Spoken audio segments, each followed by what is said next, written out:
కైసరైగుస్తు రోమా చక్రవర్తిగా, హేరోదు దేశపు మహారాజుగా పరిపాలిస్తున్న రోజుల్లో నజరేతు గ్రామంలో ఉన్న కన్యక దగ్గరకు దేవుడు గాబ్రియేలు దూతను పంపాడు. ఆ కన్యక పేరు మరియా.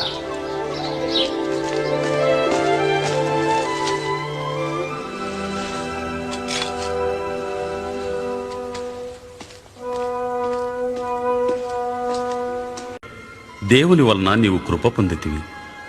నీవు గర్భము ధరించి కుమారుని కని ఆయనకు యేసు అని పేరు పెట్టెదవు. ఇదెలా సాధ్యం? నేను కన్యను కదా. పరిశుద్ధాత్మ నీ మీదికి వచ్చును. సర్వోన్నతుని శక్తి నిన్ను క్రమ్ముకొనును. పుట్టబోవు శిశువు పరిశుద్ధుడైన దేవుని కుమారుడనబడును. ఆయన రాజ్యానికి అంతముండదు. మరియ బంధువురాలైన ఎలిజబెతు దగ్గరకు యూదయ దేశంలోని గ్రామానికి వెళ్ళింది.